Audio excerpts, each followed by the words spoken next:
ನಿನ್ನೆ ಪಾರ್ಲಿಮೆಂಟ್ ಚುನಾವಣೆಯ ಫಲಿತಾಂಶದ ಸಂದರ್ಭದಲ್ಲಿ ಕರ್ನಾಟಕದ ಬೆಳಗಾವಿ ಜಿಲ್ಲೆಯ ಚಿಕ್ಕೋಡಿ ನಗರದಲ್ಲಿ ಅಲ್ಲಿಯ ಕಾಂಗ್ರೆಸ್ ಕ್ಯಾಂಡಿಡೇಟ್ ಗೆದ್ದ ತಕ್ಷಣ ಅಲ್ಲಿ ಕೆಲವು ಮುಸ್ಲಿಂ ಕಿಡಿಗೇಡಿಗಳು ಪಾಕಿಸ್ತಾನ್ ಜಿಂದಾಬಾದ್ ಅಂತನ್ನುವಂಥ ಹೇಳಿಕೆಯನ್ನು ಕೊಟ್ಟು ಪ್ರಧಾನಮಂತ್ರಿ ನರೇಂದ್ರ ಮೋದಿಯವರಿಗೆ ಅಶ್ಲೀಲವಾದಂಥ ಶಬ್ದಗಳಿಂದ ಬೈದಿದ್ದು ಇವತ್ತು ವಿಡಿಯೋ ಮೂಲಕ ವೈರಲ್ ಆಗಿದೆ.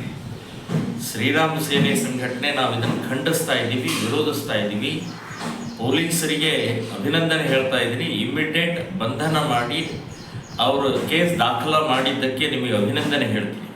ಸೊ ನಾನು ಹೇಳ್ತಾ ಇರೋದು, ಇದು ಕಾಂಗ್ರೆಸ್ಸಿನ ಪೀರಿಯಡ್ನಲ್ಲಿ ಯಾಕೆ ಆಗ್ತಾ ಇದೆ? ಸೊ ಕಾಂಗ್ರೆಸ್ ಗೆದ್ದ ತಕ್ಷಣವೇ ಈ ರೀತಿಯ ವಾತಾವರಣ ಯಾಕೆ ಆಗ್ತಾ ಇದೆ? ಬೆಳಗಾವಿಯಲ್ಲಿ MLA ಸೀಟ್ ಗೆದ್ದ ತಕ್ಷಣ ಅಲ್ಲೂ ಪಾಕಿಸ್ತಾನ್ ಜಿಂದಾಬಾದ್ ಅಂತನ್ನುವಂಥದ್ದು ಹೇಳಿದರು. ಬೆಂಗಳೂರಿನಲ್ಲಿ ವಿಧಾನಸೌಧದಲ್ಲೇ ರಾಜ್ಯಸಭಾ ಮೆಂಬರ್ ಗೆದ್ದ ತಕ್ಷಣವೇ ಅಲ್ಲಿ ಪಾಕಿಸ್ತಾನ್ ಜಿಂದಾಬಾದ್ ಅಂತ ಹೇಳ್ತಾರೆ. ಸೊ ಈಗ ಅನೇಕ ಕಡೆಗೆ ಕಾಂಗ್ರೆಸ್ ಪೀರಿಯಡ್ ಇದ್ದಂಥ ಸಮಯದಲ್ಲಿ ಮುಸ್ಲಿಮರಿಗೆ ಪಾಕಿಸ್ತಾನ ನೆನಪಾಗ್ತಾ ಇದೆಯಾ? ಪಾಕಿಸ್ತಾನ ಬಗ್ಗೆ ಯಾಕೆ ನಿಮಗೆ ಉತ್ಸಾಹ ಬರುತ್ತೆ? ಪಾಕಿಸ್ತಾನ ಭಿಕಾರಿಯಾಗಿದೆ, ಭಿಕಾರ್ ಚೋಟಾಗಿದೆ.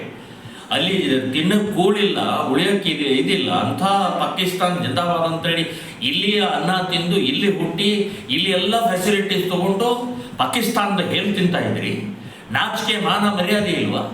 ಸೊ ಸರ್ಕಾರ ಪೊಲೀಸ್ ಡಿಪಾರ್ಟ್ಮೆಂಟಿಗೆ ನಾನು ಹೇಳ್ತಾನೆ, ಇಂಥವ್ರನ್ನ ಎನ್ಕೌಂಟರ್ ಮಾಡಬೇಕು, ಇಮ್ಮಿಡಿಯೇಟ್ ಇಂಥವ್ರಿಗೆ ಶಿಕ್ಷೆ ಆಗಬೇಕು. ಒಂದು ದೇಶದ್ರೋಹಿಯ ಹೇಳಿಕೆ ಕೊಟ್ಟು ಈ ದೇಶದಲ್ಲಿ ಬದುಕ್ತಾರೆ ಅಂತಂದರೆ ಇದೊಂದು ಕ್ಯಾನ್ಸರ್ ಇದು. ಸೊ ಕ್ಯಾನ್ಸರನ್ನು ಹಾಗೆ ಬಿಟ್ಟರೆ ಅದು ಹರಡ್ತಾ ಹೋಗುತ್ತೆ ಅಂತನ್ನುವಂಥದ್ದು ಕೂಡ ಪ್ರಜ್ಞೆ ಇಲ್ಲದಂಥದ್ದು. ಸೊ ಇಂಥ ವಿಷಯದಲ್ಲಿ ಗಂಭೀರವಾಗಿ ತಗೊಂಡು ಇದನ್ನು ಕೂಡಲೇ ಹದ್ದುಬಸ್ನಲ್ಲಿಡುವಂಥ ಪ್ರಕ್ರಿಯೆ ಸರ್ಕಾರ, ಪೊಲೀಸ್ ಇಲಾಖೆಯವರು ಮಾಡಬೇಕು.